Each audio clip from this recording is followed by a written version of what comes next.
E aí vamos falar de populismo. É uma daquelas palavras que a gente ouve o tempo todo, né? O tempo todo. Tá no jornal, na boca de político, no debate da internet.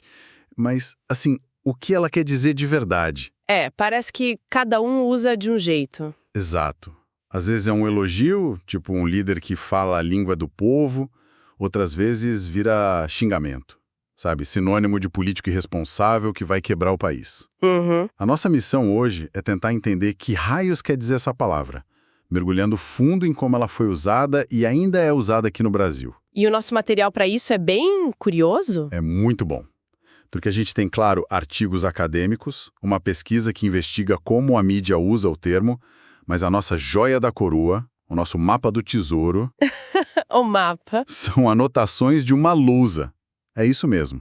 Parece que a gente invadiu a sala de um professor de história e fotografou o quadro, E que anotações, Nina, hein? incrivelmente detalhadas. A gente vai usar essa lousa como o nosso guia principal para desvendar as voltas que o tal do populismo deu.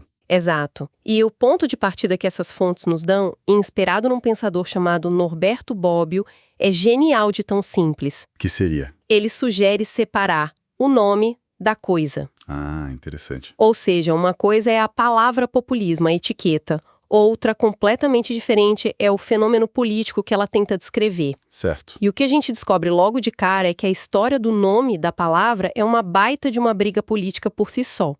Entender quem usou essa palavra e com qual intenção é o primeiro passo para entender o fenômeno de verdade. Certo, então vamos começar por aí, pela história da palavra.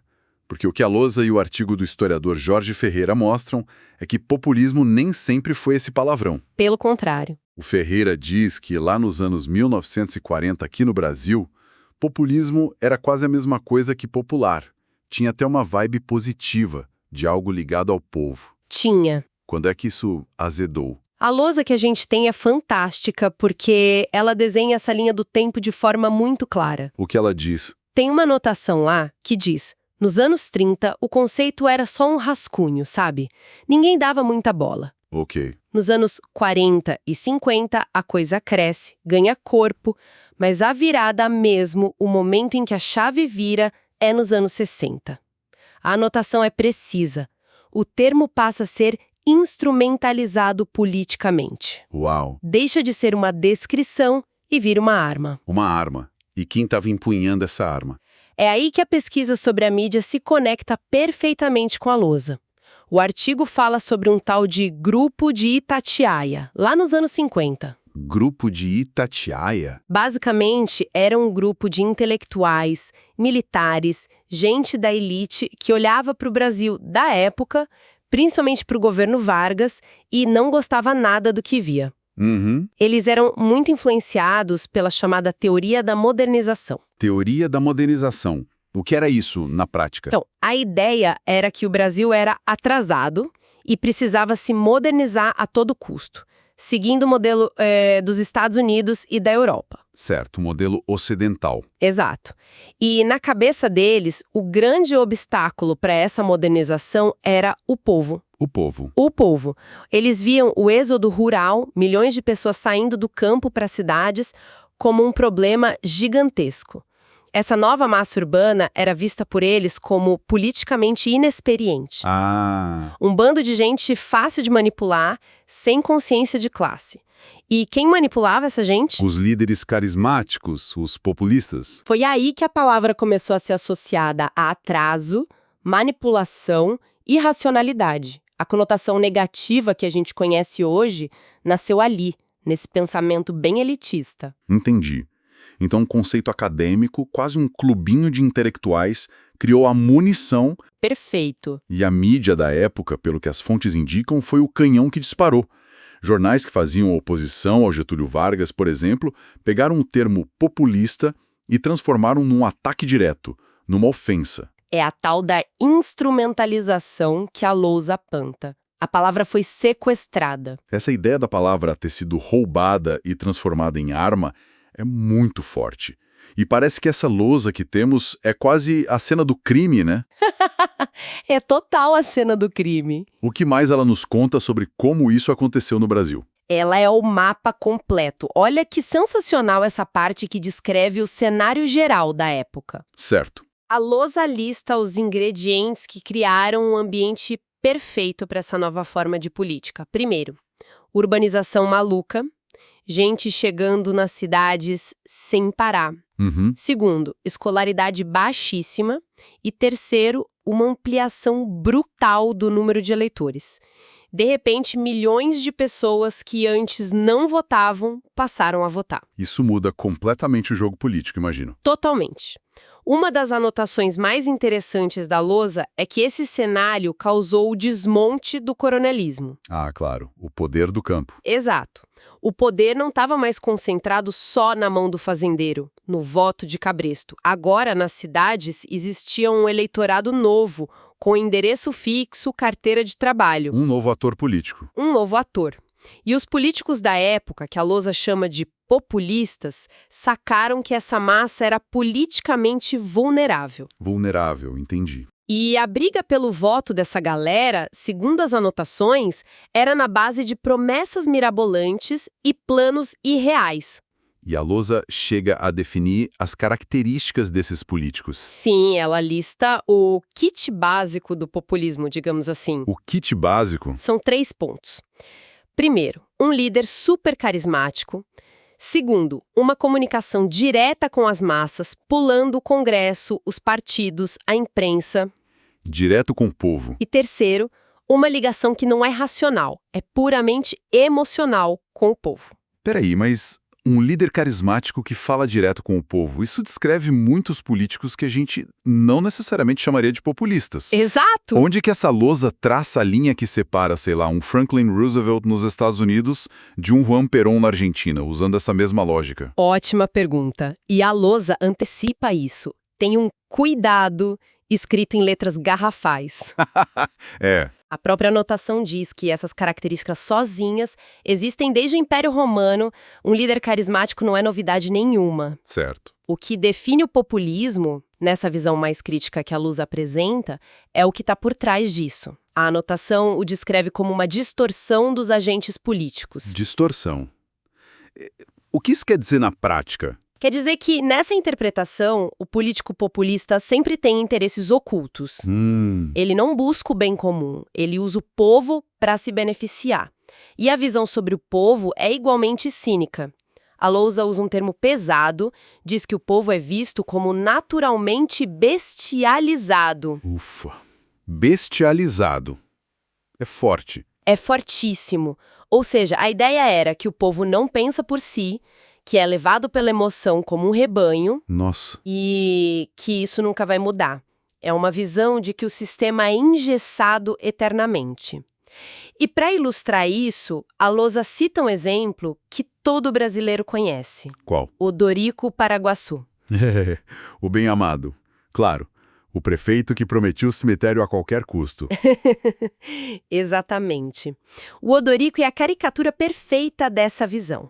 O político de discurso florido, com interesses totalmente pessoais, fazendo promessas absurdas para um povo que ele acredita ser ingênuo. Faz todo sentido. A nossa teledramaturgia entendeu o conceito melhor que muito cientista político. A lousa crava isso, mostrando como a cultura popular absorveu e refletiu essa crítica. Certo. Então o que a gente tem até agora é a história de uma palavra que nasceu neutra, foi transformada em arma por uma elite e passou a descrever essa caricatura do político manipulador e do povo ingênuo. Isso. Mas isso foi lá nos anos 50, 60. E hoje? Como a palavra populismo aparece no debate? Imagino que a coisa tenha ficado ainda mais complexa. Muito mais. E é aí que a análise da mídia atual fica interessante. O artigo que analisou, os jornais Folha de São Paulo e O Globo, nos mostra que a palavra virou um verdadeiro canivete suíço. Serve para atacar qualquer coisa, dependendo da necessidade. Um canivete suíço, boa. A pesquisa identificou 3 usos principais hoje em dia. Vamos ver. Qual é o primeiro? O primeiro é o populismo econômico. Basicamente, sempre que um governo gasta mais, interfere na economia ou controla preços, a mídia tende a chamar isso de populismo fiscal.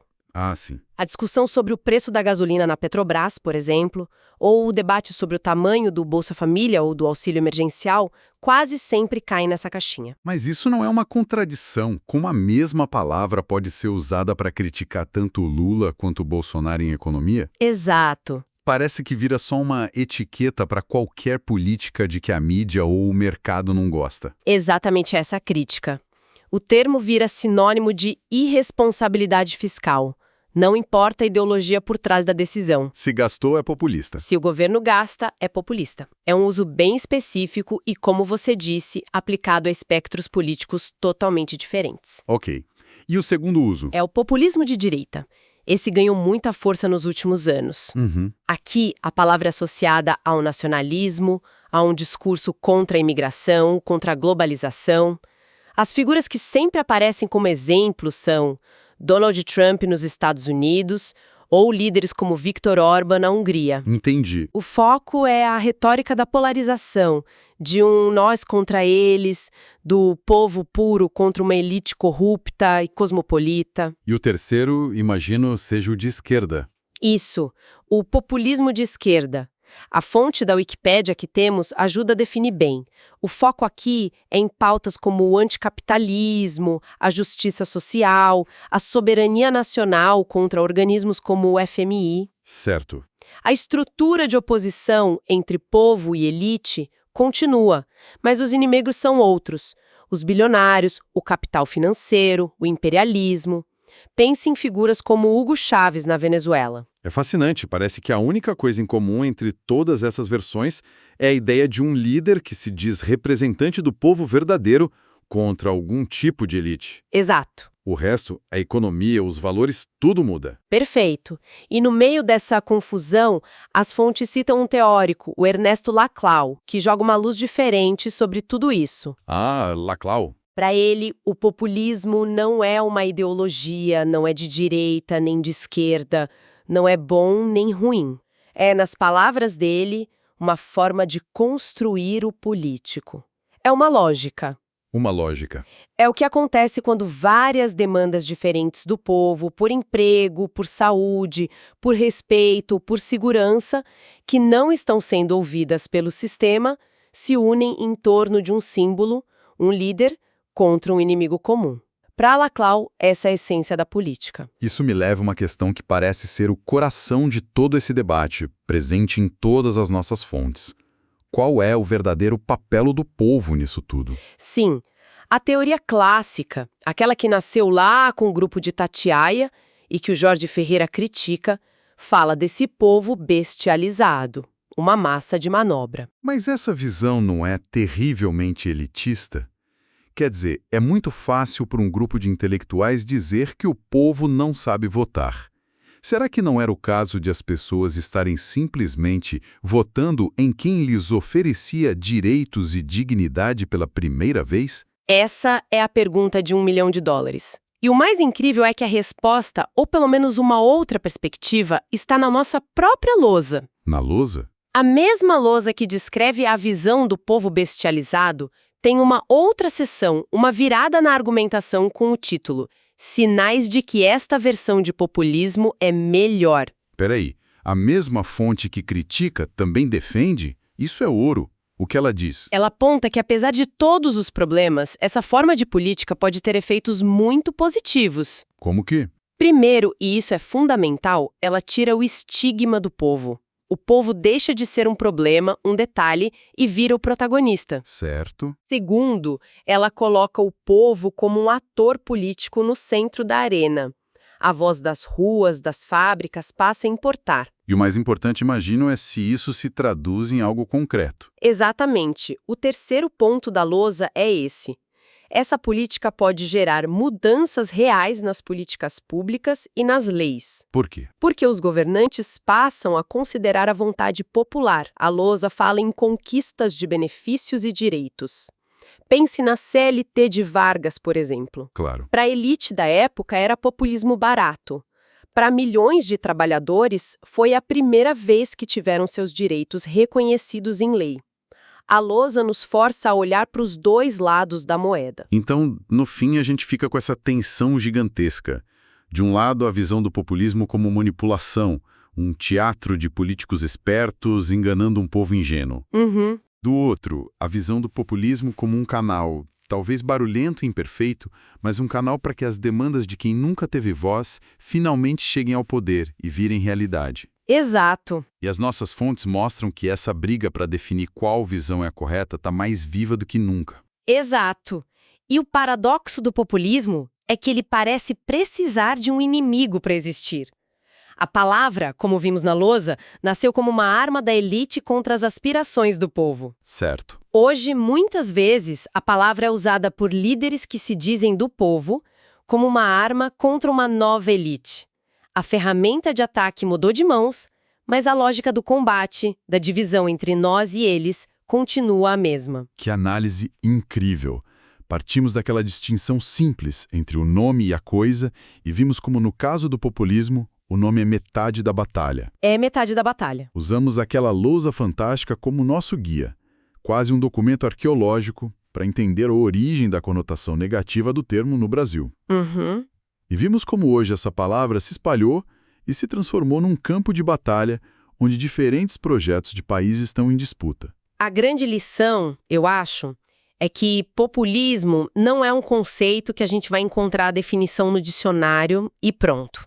Não mesmo. O significado dele é construído, disputado, dia após dia, no debate público.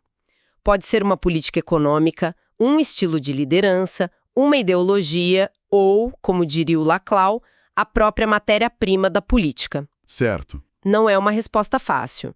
E talvez por isso seja um conceito tão poderoso. Perfeito. E, para a gente terminar, fica uma provocação para pensar. As fontes nos mostraram um padrão histórico. Durante a Guerra Fria, a gente viu na lousa que populista na América Latina virou quase um sinônimo de comunista. Sim. E essa associação foi a desculpa perfeita para justificar um ciclo de ditaduras militares violentíssimas. Hoje, a gente vive uma nova onda global de líderes rotulados como populistas, de todos os lados. É verdade. Será que estamos no meio de uma nova disputa para definir o que essa palavra significa, com consequências tão sérias quanto as do passado? É uma ótima pergunta. E a pergunta final. Se a lógica central do populismo é a oposição de um povo puro contra uma elite corrupta, o que acontece quando os populistas vencem, quando eles chegam ao poder e se tornam o sistema ou poder estabelecido? Eles se tornam a nova elite. Eles inevitavelmente se tornam a nova elite que um dia juraram combater.